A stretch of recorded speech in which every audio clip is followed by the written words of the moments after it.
La chasse au trésor des Portes de Meuse revient en 2023.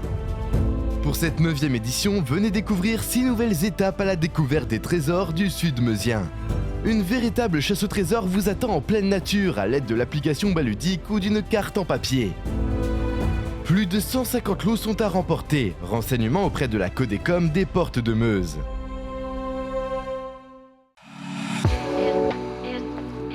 Championne recrute plus de 80 collaborateurs à Chevillon. Information et recrutement via email ou sur le site internet.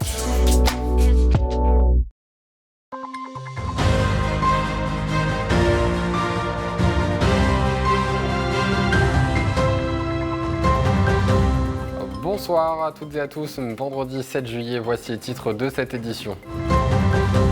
L'église de Dronay a été la proie des flammes ce vendredi midi, une quarantaine de pompiers mobilisés.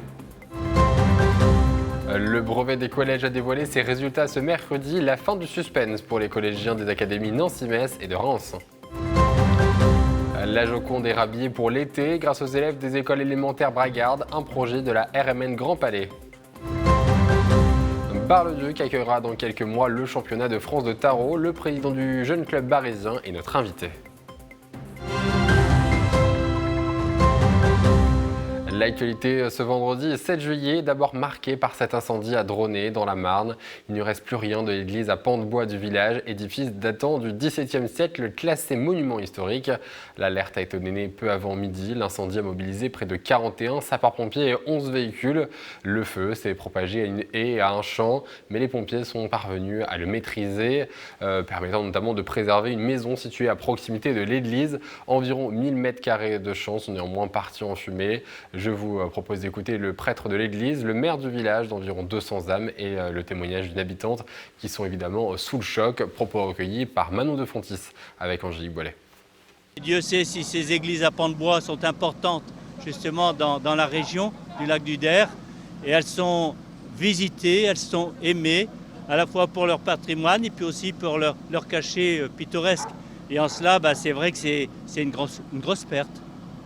Je suis homme d'église. Nous, chaque église, c'est un lieu de rassemblement. Ici, j'ai célébré l'Eucharistie, j'ai célébré la messe, j'ai rassemblé les chrétiens qui sont dans la région. J'ai fait des baptêmes ici. L'église, c'est un lieu de vie pour nous, prêtres, mais aussi pour les chrétiens. Et c'est quand même pas banal, une église. Vous voyez, en fait, il y a plein de gens derrière qui se discutent entre eux, qui succèdent depuis le début de l'après-midi. Donc, les services de l'État, les assurances, les bâtiments de France. Toutes les personnes ou les organismes qui sont partie prenante, on va essayer de trouver la meilleure solution pour voir ce qu'on va faire pour reconstruire ou à l'identique ou pas. Enfin voilà, donc ça va prendre un peu de temps de voir un peu. La priorité c'était déjà de sécuriser le site, de garder un œil jusqu'à ce que on puisse dire qu'il n'y ait plus de risque pour les personnes. Et puis ensuite, on va se poser tranquillement pour voir ce qu'on va faire, quoi. Donc, voilà. C'est toute mon enfance qui part en fumée. Et en plus, j'essayais de me dévouer avec une autre personne qui était présidente de l'association de la sauvegarde de cette église pour l'aider à faire du ménage, à organiser des concerts, pour essayer de refaire les travaux qu'il y a à faire. Il y avait encore des travaux à faire, donc on faisait partie de l'association du patrimoine pour avoir des subventions, donc on était très heureux. Et puis alors là, tout est parti en fumée. Puis moi, étant d'ici, je suis absolument catastrophée. Passons à une situation préoccupante qui sévit dans notre région, la sécheresse. La préfecture de la Haute-Marne a sonné l'alarme face à un déficit pluviométrique persistant. Des mesures de restriction d'eau sont sévères et plus sévères ont été mises en place. Le bassin de la Saône amont a été placé en alerte renforcée, tandis que celui de la Meuse amont est désormais en état d'alerte. Des interdictions spécifiques ont été instaurées, notamment pour l'arrosage, le remplissage des piscines et le lavage des véhicules. De plus, la préfecture appelle à des gestes geste simple d'économie d'eau afin de préserver les ressources en eau potable. Du côté de la Meuse, la préfecture n'est pas en reste et redouble de vigilance. La zone Moselle-Est est placée en alerte, tandis que d'autres zones sont en vigilance également. Les autorités surveillent les situations de plus près et ne manqueront pas d'ajuster les mesures en fonction de l'évolution de la situation. Un article complet est à retrouver sur notre site puissancetelevision.fr et sur notre application mobile. Et après les résultats du baccalauréat, c'est au tour des collégiens de découvrir s'ils ont décroché ou non leur brevet. C'était le mercredi 5 juillet pour l'Académie Nancy-Metz et ce vendredi pour celle de Reims. Fin de suspense donc pour ces élèves du collège Anne-Franck à Saint-Dizier. Ouais, je suis content, moi je suis content. Bon, c'est assez bien, je suis bien. Ouais, moi mention bien, là c'est un peu libération, là les examens c'est fini, on va pouvoir profiter des vacances. Moi, c'était la mention. En fait, là, c'était pas trop le brevet qu'on visait parce que on se doutait qu'on allait avoir un peu le brevet. C'était la mention qu'on visait surtout. On visait plus la mention. Ouais. Vous êtes fiers de l'avoir ? Oui, on est très fiers. Ouais. Vous attendiez à l'avoir ? Oui, c'est la mention qu'on ne savait pas. C'est la plus importante. Et du coup, vous avez une mention quoi ? Bien. Et moi, j'ai eu la mention très bien. En fait, avec les sujets, pour moi, c'était ce que j'avais révisé. Du coup, d'un côté, je m'étais soulagée, mais aussi, il y avait du stress. À l'occasion de l'inauguration en avril dernier de l'exposition immersive de la Joconde à Muse de Saint-Dizier, la réunion des musées nationaux Grand Palais, un opérateur culturel, a lancé un projet créatif autour des élèves des écoles élémentaires de Saint-Dizier, celui de rhabiller la Joconde pour l'été. Brigitte Mestrazzi est allée voir la restitution de leur projet. Couronne, lunettes de soleil, tour Eiffel, voici les nouveaux accessoires dans le décor de la Joconde. Elle ressemble sur quelques points à l'original, mais ces 4 œuvres ont été imaginées par les élèves des écoles élémentaires de Saint-Dizier dans le cadre de la 2e exposition immersive à Muse consacrée à la Joconde.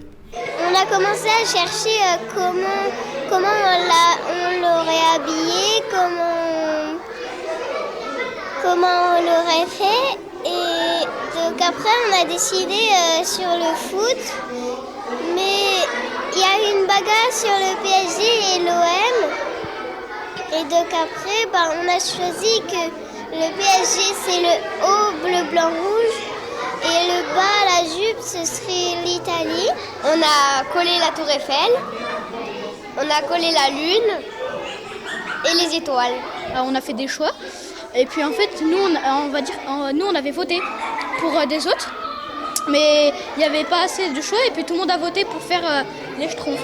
Moi j'ai aidé à découper les schtroumpfs avec les petites maisons et aussi le choix, j'ai colorié. Un projet qui ravit les petits mais aussi les grands. Après avoir étudié cette œuvre majeure et emblématique de Léonard de Vinci en classe, l'équipe enseignante voulait s'approprier à sa manière la Joconde. Moi je leur ai dit qu'on l'a relooké.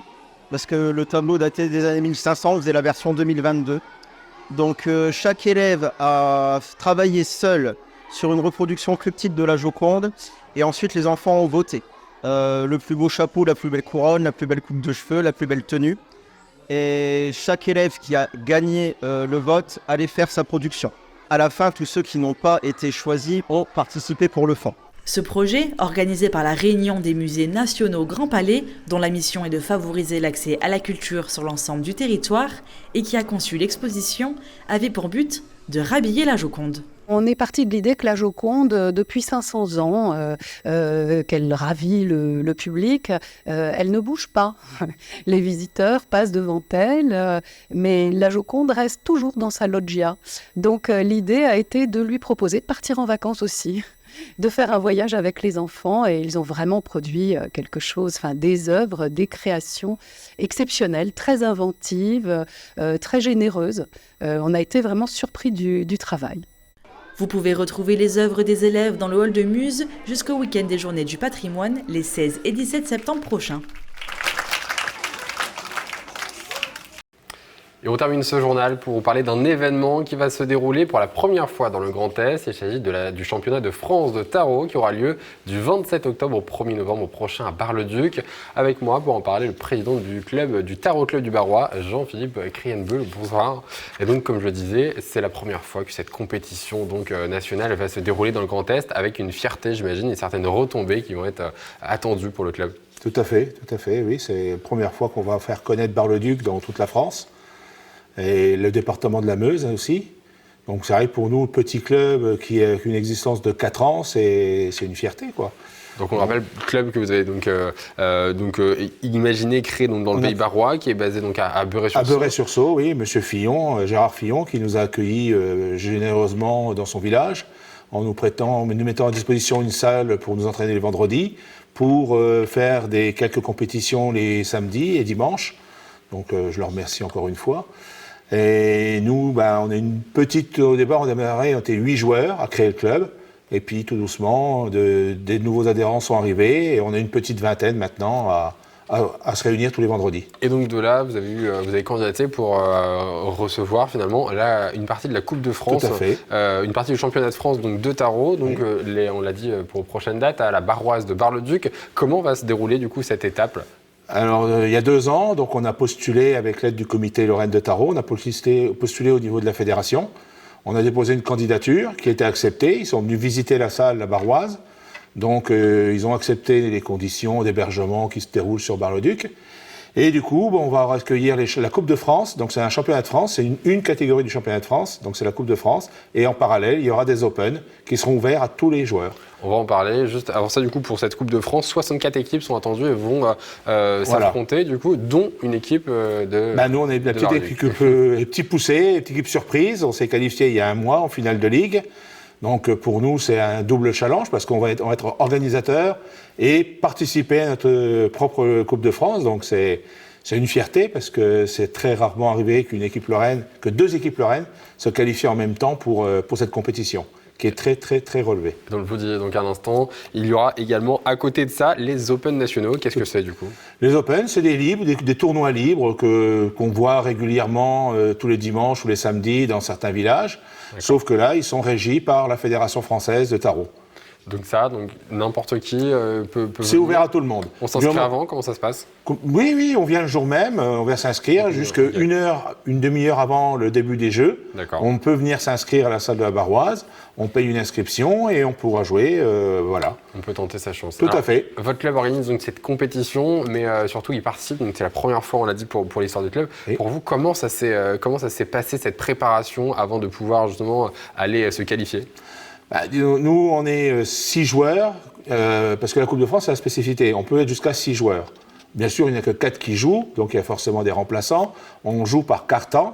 Donc on s'est entraîné quelques fois à la maison, un peu à droite, à gauche. On a monté aussi une équipe en cadrette. Donc on a l'habitude de jouer certaines annonces et des subtilités un peu au tarot. Et puis on a eu un peu de réussite aussi, parce qu'on a quand même éliminé une des meilleures équipes alsaciennes. Ah oui. Voilà, avec un score très très large, de 0,037 points. Ce qui veut dire que c'est ridicule. C'est passé oui, tout à fait, oui, on a vraiment eu de la chance.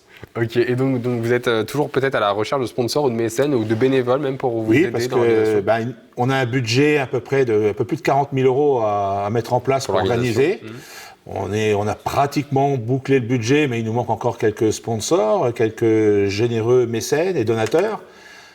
Sont encore les bienvenus, donc pour nous aider à maintenir ce projet-là, parce que c'est un projet que j'aimerais bien réitérer dans l'avenir, alors pas tous les ans, mais peut-être tous les 2 ans ou 3 ans. Ouais. Donc pour pérenniser cette chose, il nous faut, ça coûte de l'argent. Il vous faut du monde et du soutien. Voilà. Merci beaucoup en tout cas de nous avoir parlé de cette Coupe de France de tarot. On le répète, ça se déroulera du 27 octobre au 1er novembre prochain à Bar-le-Duc. On en parle bien en avant parce qu'il faut s'y préparer. Ça se déroulera du coup à Bar-le-Duc à la salle de la Barroise. Merci beaucoup Jean-Philippe Crayenbury. C'est moi qui vous remercie. Merci beaucoup. C'est la fin de cette édition. Merci de l'avoir suivi. Tout de suite vos prévisions météo et les prévisions météo des plages de demain et de ce week-end. Très bonne soirée. Toute l'actualité en continu à retrouver sur notre site internet et notre application mobile. Retrouvez-nous sur le canal 373 de la TV d'Orange et sur le canal 953 des offres Freebox.